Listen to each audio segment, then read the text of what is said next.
예루살렘 딸들아 내가 비록 검으나 아름다우니 게달의 장막 같을지라도 솔로몬의 휘장과도 같구나. 아멘. 게달의 장막이 뭔 줄 알아야 은혜가 될 거 아닙니까? 근데 그거를 뭐 어떤 과학적인 자연현상적인 이렇게 표현하지 않고 그냥 우리 표현식으로 하면 그냥 거적대기 같을지라도 너는 솔로몬의 휘장이라는 거예요. 하나님의 자녀, 하나님의 딸, 하나님의 아들, 이러한 존재는 세상에서 손가락질하고 뭐 밉다, 외모가 떨어진다, 뭐 이상한 손가락질과 평가와 모든 악담과 막 그런 게 있어도 솔로몬의 휘장처럼 아름답다는 거예요. 근데 이제 그거를 이제 내가 자각하는 거예요. 내가.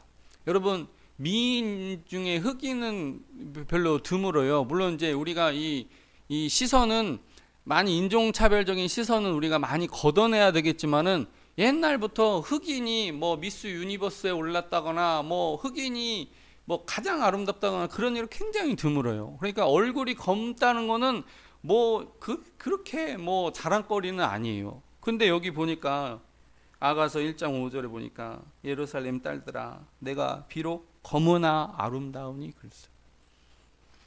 게달의 장막 같을지라도 솔로몬의 휘장과도 같구나. 내가 처해진 형편과 뭐를 떠나서 주님의 평가가 아름답다 그러면 끝인 거예요. 이게 아가서의 주제는 있다 우리가 나중에도 다루겠지만 뭐 부부간의 뭐 정결한 사랑 이런 것들이 하나님과 성도와의 관계가 닮았다 그런 것도 핵심 주제가 될 수 있지만 제가 봤을 땐 아가서 1장 5장은 아가서를 꿰뚫는 주제예요. 세상에서 내가 어떤 평가를 받는가 중요하지 않다. 주님이 아름답다고 하면은 나는 아름다운 거야. 거기서 자신감이 뿜어져 나오고 미소가 흘러나오고 사랑이 뿜어져 나오는 게 기독교인의 삶이에요. 여러분 아가서 미국에서 온 강사가 하신 말씀을 제가 한 2-3분 안에 압축해서 했습니다. 열방교회에서 막 아가서 강사님이 오신다고 막 플랜카드를 어마어마하게 걸고 따는데 이거 딱 한마디로 줄이면 아가서 1장 5절이 내가 검으나 아름답다. 나 짱이야. 나 주님 딸인데 뭐 어디가 어쩌. 그게 이제 아가서의 핵심 주제란 말입니다. 그 다음에 자 이제 들어오셔서 1페이지를 보시면 오늘은 찬양과 기도 속에 나타난 하나님이라서 시가서에 대해서 말씀드리면 욥기, 시편, 잠언, 전도, 아가서 무려 욥기, 시편, 잠언, 전도, 아가서까지 몇십 분 안에 끝내드리겠습니다. 그러니까 뭐 거의 뭐 이제 뭐 주님 은혜 아래 있는 거죠. 이제 첫 번째 욥기는요 고난의 문제를 다룬 웅장한 극시지만 이제 사실을 기반으로 한 노래의 형식이 좀 있는 시의 형식이 있는 그런 기록이라고 볼 수가 있겠습니다. 그래서 의인 욥이 모든 것을 잃어버렸으나 끝까지 하나님을 믿는다 되어 있습니다. 첫 번째 욥의 주제는 신정론이다. 신정론 한번 적어보시면 되겠습니다.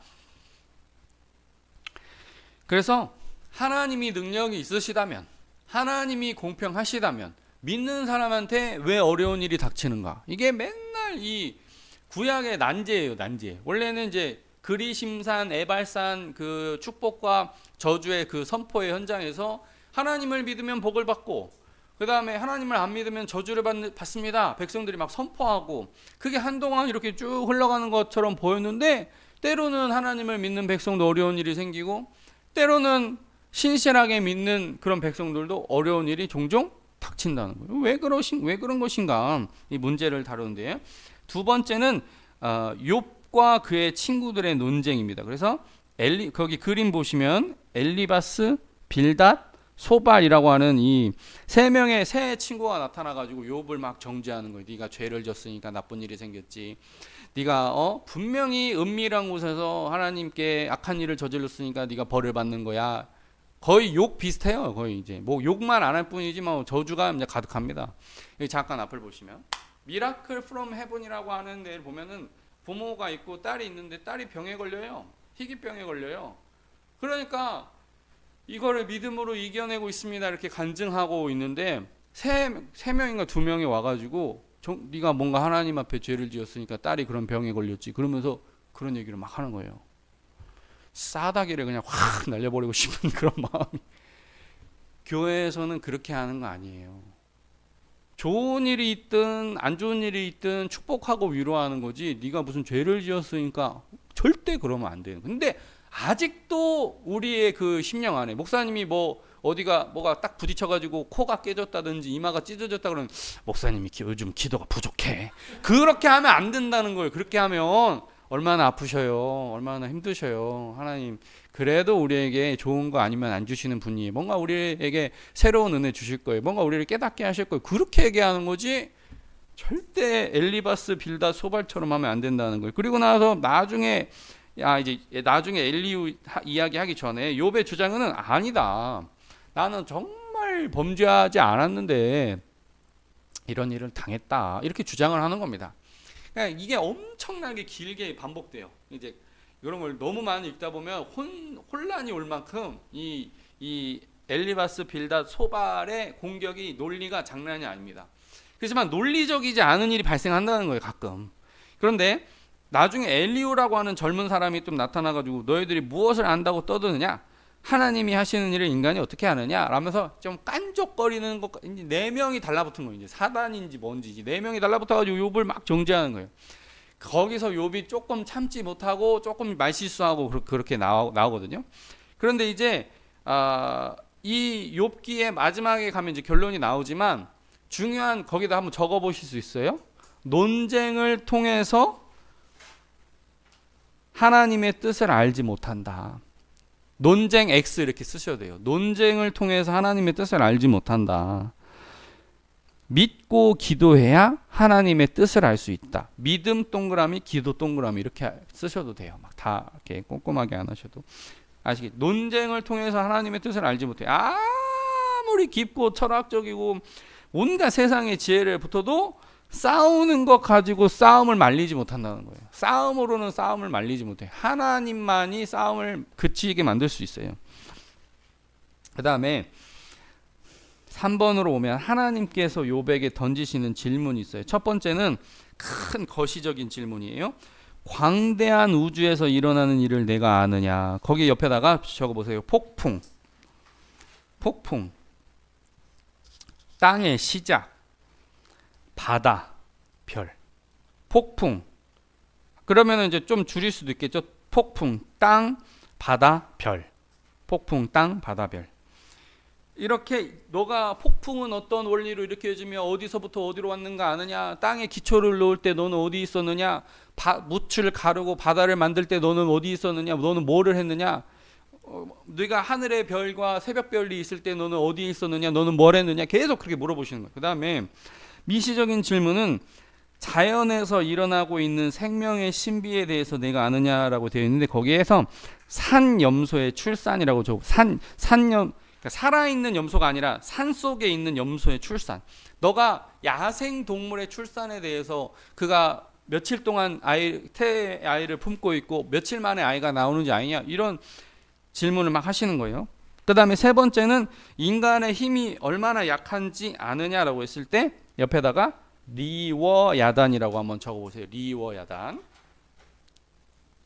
이 리워야단에 대한 해석이 정말 너무 많아요. 악어다. 악어. 우리 악어 아시죠? 악어다. 공룡이다. 사탄이다. 별의별 해석이 이제 나중에 천국 가서 하나님 앞에 물어보세요. 리워야단이 뭡니까? 물어보세요. 그러니까 리워야단은 인간은 절대 길들일 수 없는 동물 중에 하나라는 거예요. 뭔지는 모르겠는데, 공룡인지 악어인지 뭐 사단인지 모르겠는데 인간이 절대 길들일 수 없는 그 존재마저도 하나님 손 안에 있다. 하나님 손 안에 있다. 인간은 컨트롤할 수 없지만. 그 다음에 네 번째는 하나님의 질문에 욥은 자복하며 회개합니다.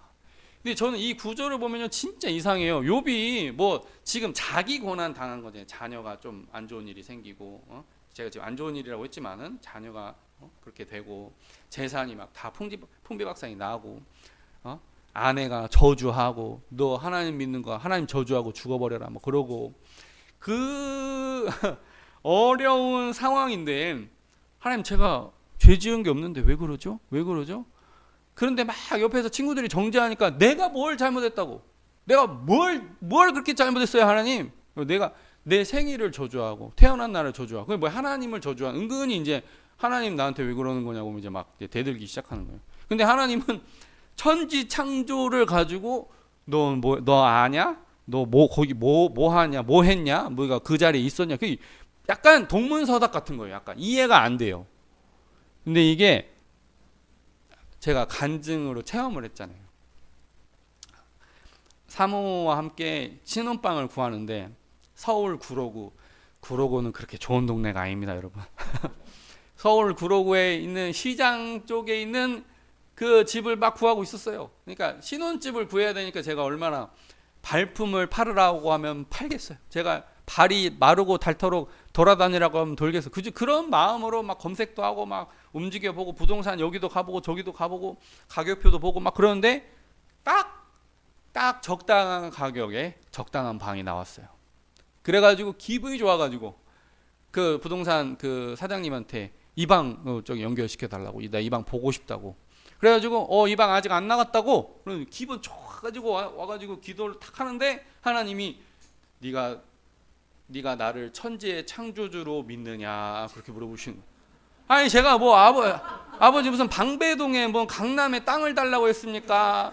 내가 뭐 수십억짜리 집을 달라고 했습니까? 고작 그냥 둘이 살 수 있는 집 그거 좀 달라고요, 주님. 그거 좀 달라고요. 그랬더니 하나님이 네가 나를 천지의 창조주로 믿느냐 그러시는 거예요. 근데 대답을 잘해야 돼요, 여러분. 하나님한테 대답을 잘해야 돼요. 막 그렇게 그 마음속에 그런 마음이 일어나더라도 탁 참고 믿습니다. 믿습니다. 그런데 희한하게 다음날 전화 걸려왔어요. 그 집 주인이 안 내놓기로 했다고. 하나님의 일을 그렇게 신묘막측한 거예요. 이 욥의 일도 똑같은 거예요. 네가 나를 완전히 신뢰하느냐 그거 묻는 거예요. 그게 쉽지 않아요. 그게 쉽지 않아. 우리가 아브라함처럼 이삭 바치는 시험을 나한테 주시면 어떻게 합니까? 어이구 주님, 내가 은혜 받을까 봐 기도를 못 해요. 내가 은혜 받을까 봐 집회를 못 가요. 은혜 받아가지고 하나님 막 바치라고 하면 내가 두려워서 못 가요. 죄송하지만 그런 사람은 그럴 일이 절대로 발생하지 않습니다. 절대로 발생하지 않아요. 은혜 받을 만한 자에게 시험이 오는 거예요. 너 요거 받을 만한 자격이 있냐 물어보시는 거예요. 그래서 어려운 일이 닥치면은 두려워하지 말고 하나님 뜻이 있나 보다 그렇게 생각하시면 돼요. 4번 욥의 교훈에서 이해할 수 없는 고난과 어려움이 다가올 때 하나님께 왜라고 묻는 것 자체가 불신앙이다. 이 굉장히 폭력적이잖아요. 이 세상 기준은 굉장히 폭력적이에요. 그런데도 고난이 왔을 때 고백할 말은 하나님의 뜻입니다. 전능하신 하나님께서 다 알고 행하신 일에 내가 무슨 말을 하겠습니까? 저는 주만 바라봅니다. 요 정도 시험을 당하면 하나님이 어마어마한 복을 지금 머리에다가 이고 그 입에서 그 고백 나오나 안 나오나 계속 하나님 지켜보. 해 제발. 그거 나를 믿는다고 해. 나를 믿는다고 하라니까. 이렇게 복을 가득 쌓아놓고 있는 직전의 상황인 거예요. 우리가. 그 다음에 시편은 150개의 찬양 그리고 시를 모은 것이다. 구성은 5권으로 되어 있다. 뭐 더 자세하게 설명할 수 있는데 뭐 5권으로 되어 있다고만 보셔도 될 것 같아요. 그 다음에 매 권이 거기 옆에다가 매 권이 끝날 때 송영이라고 쓰십니다. 매 권이 끝날 때 송영, 아멘, 할렐루야, 내가 믿습니다. 그 고백이 꼭 들어간다는 거예요. 마치 중요한 서류에 사인 도장 딱 찍는 것처럼 아멘, 송영, 네 그렇습니다. 그렇게 될 줄로 믿습니다. 그런 표현이 꼭 들어간다는 거예요. 그 다음에 시편 표제에 담긴 내용으로 시를 쓴 사람이 누구인지를 알려줘요. 다윗, 솔로몬, 아삽, 고라의 자손이죠. 그 다음에 모세. 그 다음에 음악의 종류와 성격을 말해주는데요. 마스길, 시가yon, 믹담이 있어요. 마스길 옆에 지혜라고 적어보세요.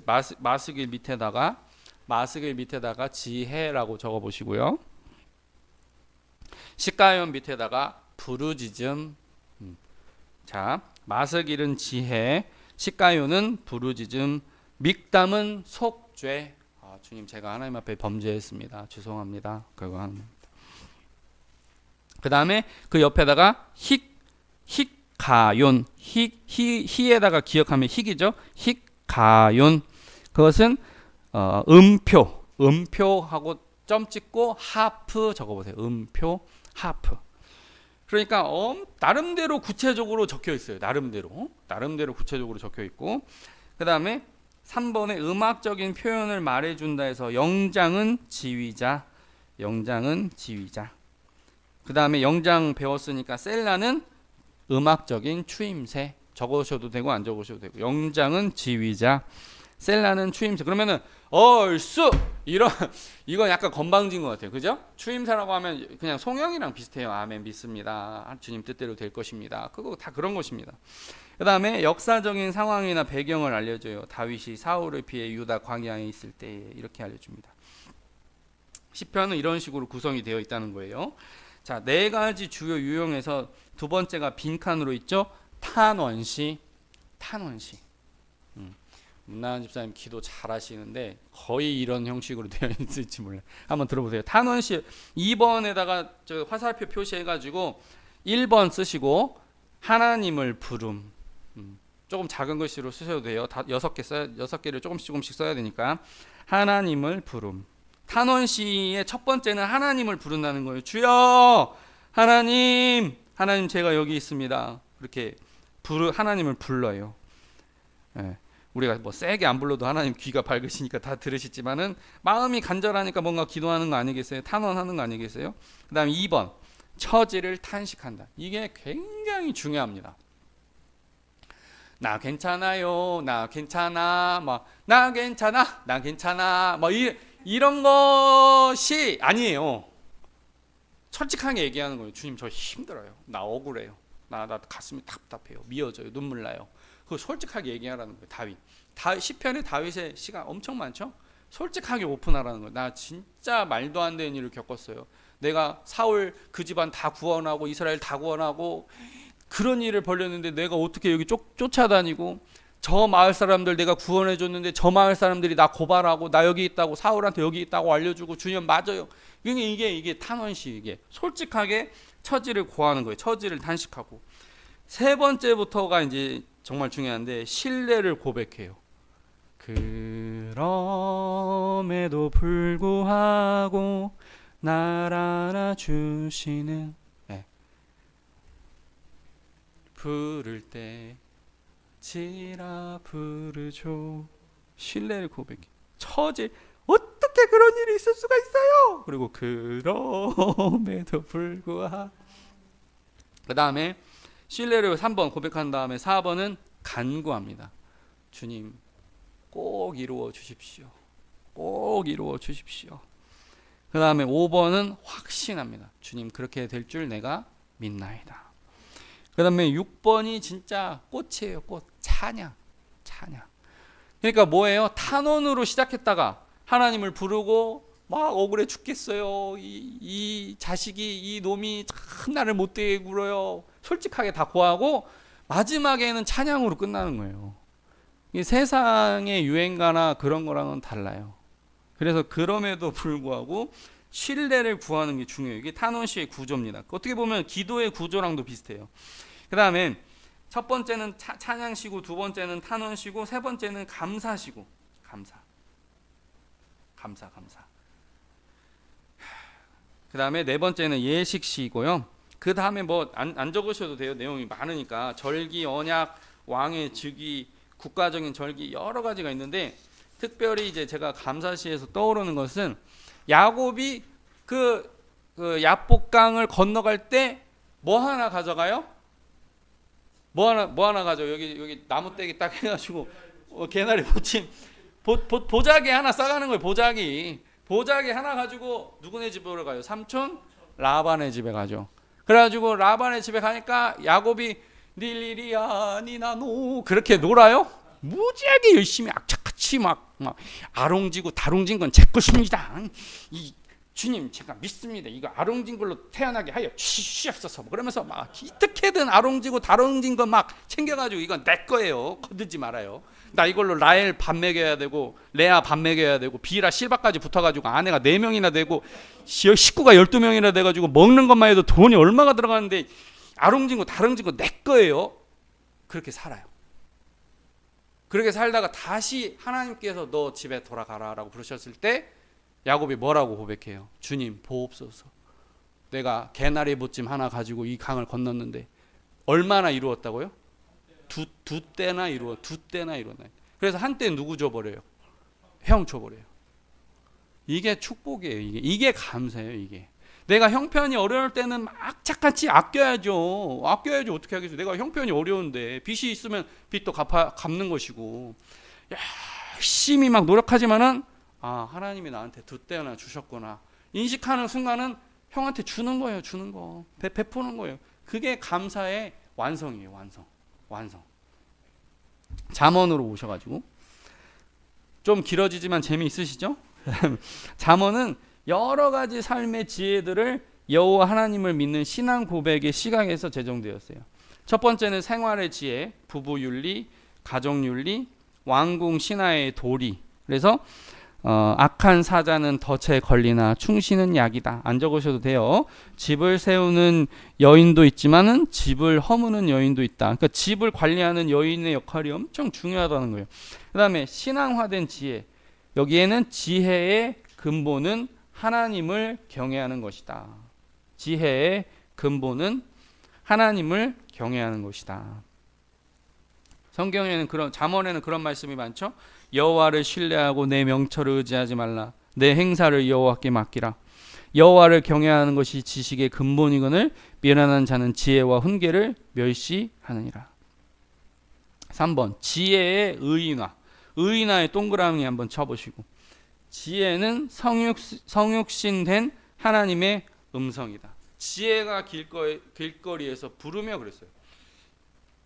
영어로 wisdom인데 위즈덤은요 인격이 없어요. 그냥 기록된 지혜일 수도 있고 지나간 지혜일 수도 있고 한때 그 당시에만 적용되는 지혜일 수도 있어요. 근데 지혜가 부른다고 했어요. 지혜가 사람을 부른다고 되어 있어요.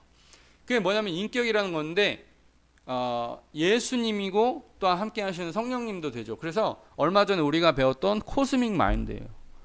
지혜가 창조하고 부르고 구원하고 다 하는 거예요. 지혜가. 그래서 우리가 이 창조 세계와 구원의 어떤 그 구원의 역사와 이런 걸 보면 다 하나님의 놀라운 지혜로 기록되어 있어요. 그래서 지혜는 코스믹 마인드. 온 세상을 창조할 수 있는 설계자, 창조자. 그런 뜻이 됩니다. 그래서 이거를 어렴풋하게 이해를 했었는데 창조에 대해서 좀 더 깊이 공부를 해보니까 하나님이 지혜로 창조하셨구나. 그 지혜는 또한 하나님 홀로 계신 것이 아니라 예수님과 성령님이 함께 사역하셨구나. 하나님의 영이 수면 위에 운행하시니라. 거기서 이제 함께 모든 창조가 튀어나온 거죠. 넘어가서 4번 전도서. 인생이란 무엇인가? 라는 질문에 답하는 지혜 문학이다. 그래가지고 거기 이제 그림을 제가 챗GPT에다가 부탁을 해봤어요. 전도서에 어울리는 주제들을 만들어주고 뭐라고 할까요? 상징물들을 좀 너가 좀 요약해서 그려줬으면 좋겠어 라고 했는데 딱 봤는데 100% 이해는 안 가는 거예요. 그래서 야 네가 그린 그림에 대해서 좀 해석을 해줘봐. 이거 좀 더 깊이 한번 네가 어떻게 해석한 건지 말해줘라고 하니까 모래시계는 시간의 흐름과 하나님 없는 인생의 덧없음. 내가 모든 것을 가지고 있었는데 뭐야 왕관을 벗는 순간 다음 왕이 모든 권세를 다 차지하고 내가 기록해 놓은 지혜를 다 그냥 공짜로 다 퍼가고 이게 뭐야 이게 이제 허무하다는 거죠. 그 다음에 횃불을 하기 전에 동전. 재물도 죽음 앞에서는 무력하다. 내가 뭐 머리에다가 돈을 이고 죽는 것이 아니니까 뭐 통장. 옛날 사람들은 그 나쁜 의식이 있어가지고 막 눈에다가 동전을 꽂아주고 그랬어요. 혹시 뭐 어느 강 건널 때 뱃사공한테 한 입 주고 어떤 강 건널 때 뱃사공한테 또 한 입 주고 그렇게 해서 막 강을 건너가야 된다고. 그게 뭐 사람의 상상에 쓸데기 없는 사람의 상상을 통해서 나온 거죠. 근데 노잣돈은 필요가 없는 거예요. 노잣돈 한 푼도 필요 없는. 재미있는 거 하나 알려드릴게요. 조선시대 왕릉이 도굴이 거의 안 당했어요. 거의. 왜 그럴까요? 조선시대 그 왕릉이 도굴을 거의 안 당했어요. 왜 그럴까요? 1번 최첨단 도굴 방지 시스템이 해가지고 지문 인식에 눈 인식에 이거 들어있어가지고 1번. 2번 아무것도 없어가지고 죽을 힘을 다해가지고 밤에 몰래 겨우 입구 찾아가지고 딱 들어갔더니 아무것도 없고. 그냥 뭐 미니어처 뭐 이런 거 플라스틱 쪼가리 뭐 잔 뭐 이런 거 갖다 놓으니까 도굴꾼들이 야야야 때려쳐 그만해 왜 아무것도 없으니까. 그러니까 왕들도 알았던 것 같아요. 왕은 살아 있을 때 권세를 누리는 거지 죽어서는 아무것도 없다. 그 다음에 왕관도 마찬가지고요. 그 다음에 펴진 책하고 횃불이 제일 중요해요. 횃불의 지혜와 깨달음, 궁극적인 지혜는 하나님께로부터 온다. 그래서 중심에 있죠. 펴진 책, 인생의 헛됨을 깨닫고 결국 하나님을 경외로 이끄는 것이 지혜다. 그 다음에 거기 고대 근동 문학에서는 허무 문학이 유행했다. 허무 문학. 참 재미있어요. 흑인들은 금팔찌 딱 해놓고 이거 3,000불짜리, 이거 반지 같은 이거 2,000불짜리, 그리고 그렇게 자랑을 하고, 백인들은 이거 정원 딸린 집 이거 우리 집 내 거 이러고, 한국 사람들은 이거 얼마게 싸게 산 거 자랑하고 그렇게 한다는데, 이 고대 근동에서는 집이 5채 있지만 별거 아니더라. 자랑하는 거예요. 사실 허무문학이라고 표현만 있고, 그 소고기 물려 맛없어. 그게 다 교만이고 자랑이에요. 교만이고 자랑. 그런데 그런 허무문학과 어떠한 부자들의 교만이 끝이 아니고, 전도서의 주제가 끝이 아니고 2-2를 보시면은, 그러나 전도서는 근동 허무문학과 결론이 다르다. 전도서는 삶의 이유가 하나님을 경외하는 것이라고 밝힌다. 12장 13절, 이래 결국은 다 들었으니 하나님을 경외하고 그의 명령들을 지킬지어다. 이것이 모든 사람의 본분이니라. 자, 드디어 아가서 엄청 길게 할 수 있지만은 제가 아주 그냥 엑기스 중에 엑기스. 아까 말씀드렸던 예루살렘의 딸들아, 내가 비록 검으나 아름다우니 게달의 장막 같을지라도 거적대기 같을지라도 솔로몬의 휘장과 또 같구나. 영적으로는 그리스도와 신부된 교회의 관계를 의미한다. 신약 성경은 그리스도와 교회의 관계를 남편과 아내의 관계로 설명한다. 아가서는 남편과 아내 그리스도와 교회의 관계를 노래하는 신비스러운 책이다.